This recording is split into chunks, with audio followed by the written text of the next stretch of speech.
हिमाचल प्रदेश का नाम आता है तो हमारे जहन में खूबसूरत वादियाँ, बर्फ़ और हसीन जगहों का एक मंज़र सामने आ जाता है। और आज हमारे साथ बात करने के लिए हिमाचल प्रदेश के मुख्यमंत्री जयराम ठाकुर साहब हैं। उनसे बात करेंगे कई मुद्दों पे। जयराम जी, सबसे पहला मुद्दा वैक्सीनेशन को लेके, क्योंकि वैक्सीनेशन ऐसी चीज़ है जिस जो कि आपके यहाँ टूरिस्ट बहुत आते हैं। तो अब वैक्सीनेशन किस तरीके से कराया जा रहा है लोगों का, जिससे कि टूरिज़्म पे असर ना पड़े, लोग आते रहें? देखिए, एक तो कोविड के संक्रमण को रोकने के लिए सबसे कारगर उपाय अगर है तो वो वैक्सीनेशन है। इस बात को लेकर के कोई कन्फ्यूज़न नहीं है। और हिमाचल प्रदेश ने शुरू से ही वैक्सीन पर फोकस बहुत तेज़ी से किया, हमने जल्दी से भी किया और तो बहुत गंभीरता से उस काम को किया, क्योंकि संक्रमण हिमाचल प्रदेश में बहुत तेज़ी से सेकंड फेज़ का जो वेव थी तो उसमें बहुत तेज़ी से फैला था और उसमें स्वाभाविक रूप से डेथ भी काफ़ी हुई थी। लेकिन फिर भी उसके बावजूद हिमाचल प्रदेश का कोविड मैनेजमेंट को अगर हम कहें तो काफ़ी बेहतर हमने वहाँ पर प्रावधान उस तरह चीज़ के रखे।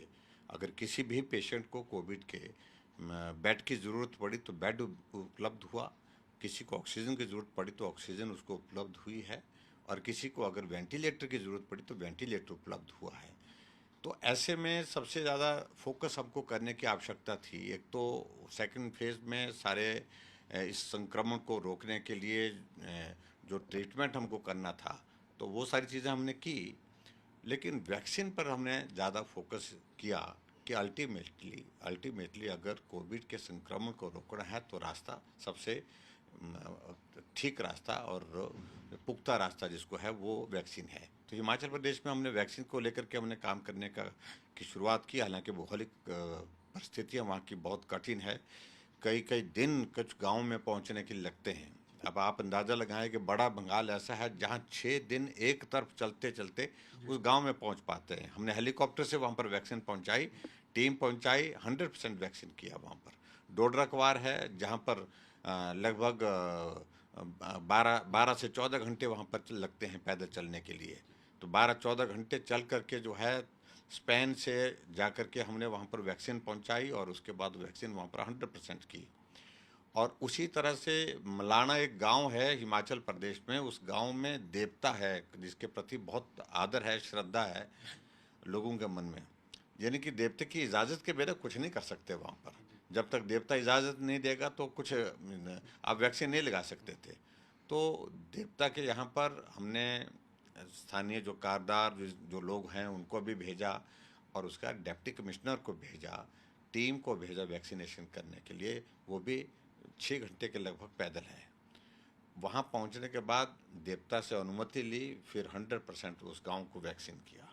तो ऐसी कठिन परिस्थितियों में हमारे लोग 12-12 घंटे, 14-14 घंटे, 10-10 घंटे चल करके वैक्सीन करने के लिए गांव तक पहुँचे हैं।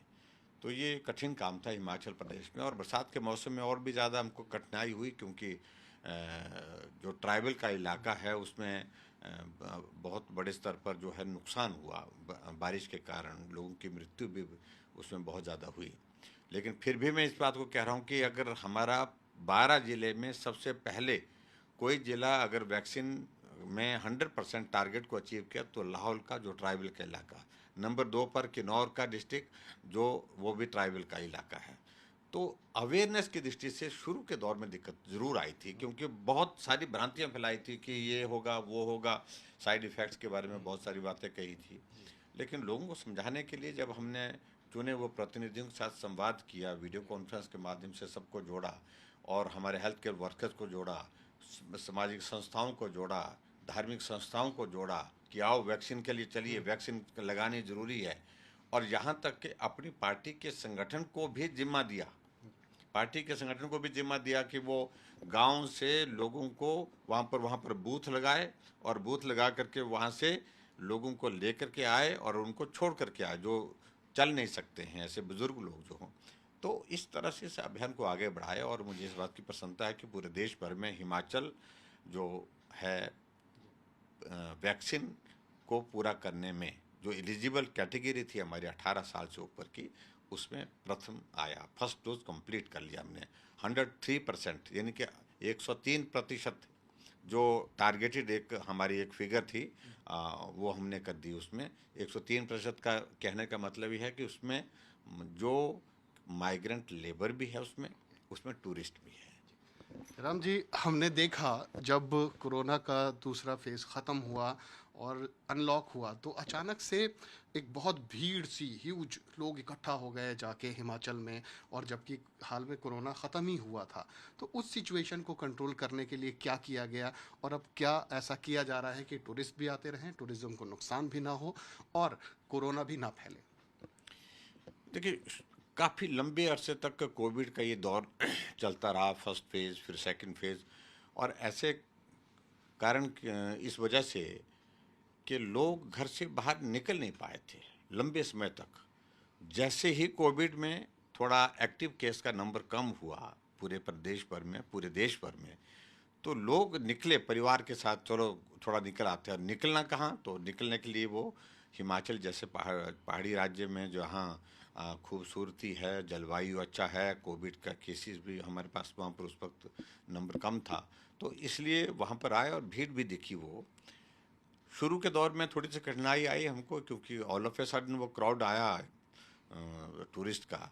तो बाद में उसको रेगुलेट करने के लिए हमने एडमिनिस्ट्रेशन को हिदायत दी, क्राउड एक जगह इकट्ठा ना हो ताकि संक्रमण फैले। तो इसलिए उसको रेगुलेट करने के लिए जिम्मेदारी लगाई। कोई अगर टूरिस्ट आया है जिसने मास्क नहीं पहना है तो उसको ये कहा गया कि आप मास्क पहनिए। मास्क पुलिस के पास दे रखा, और पुलिस वाले मास्क उनको दे रहे थे वहाँ पर जहाँ जिसने मास्क नहीं लाया था किसी कारण से।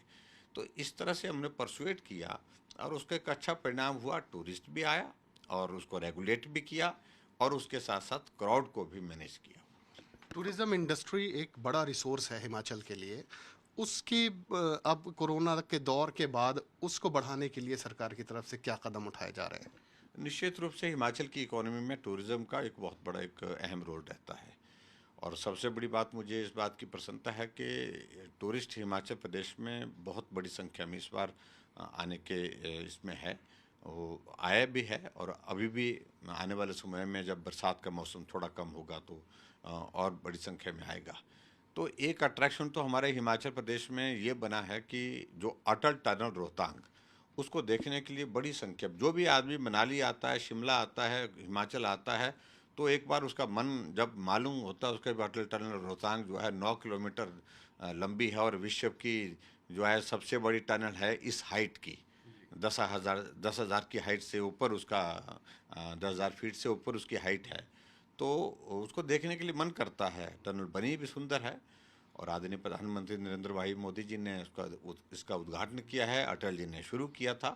तो वहाँ लोग बड़ी संख्या में आते हैं, और ट्राइबल में जाकर के लाहौल स्पीति में टूरिस्ट की नई डेस्टिनेशन डेवलप हुई है। तो इसलिए अच्छी बात हमारे लिए है कि हिमाचल में टूरिस्ट आएगा तो हिमाचल की इकोनॉमी को भी, और हिमाचल के जो बेरोज़गार नौजवान जो काम करते हैं, टूरिज़्म के सेक्टर में काम करते हैं, उनको रोज़गार की भी संभावनाएं और बढ़ेंगी।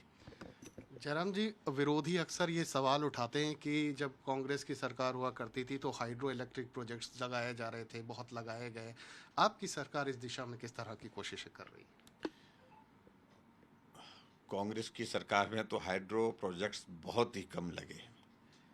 अगर हाइड्रो प्रोजेक्ट्स अगर सबसे ज़्यादा लगे तो भारतीय जनता पार्टी की सरकार जो 98 में बनी थी उस दौरान जो है बहुत बड़ा नंबर आया था, और उसके बाद वो प्रोजेक्ट कुछ एक सफल हुए, कुछ एक प्रोजेक्ट का काम अभी तक कंप्लीट हुआ नहीं उसके बावजूद भी। तो लेकिन सबसे बड़ी अलॉटमेंट उस वक्त हुई थी। और मैं ये भी कहना चाह रहा हूँ कि आज हिमाचल प्रदेश में लगभग 11,000 मेगावाट हाइड्रो सेक्टर में जनरेशन होती है, जबकि पूरे देश भर में 45,000 मेगावाट होती है।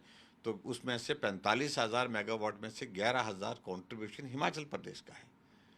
और अभी हमारे 3-4 प्रोजेक्ट, बड़े प्रोजेक्ट जो है वो हमारे इनॉग्रेशन के लिए तैयार हैं, और आने वाले समय में आदरणीय प्रधानमंत्री जी आएंगे तो हमने वो तैयारी रखी है। 3-4 प्रोजेक्ट शुरू होंगे, 3-4 प्रोजेक्ट जो है वो हमारे इनॉग्रेशन के लिए तैयार हुए हैं।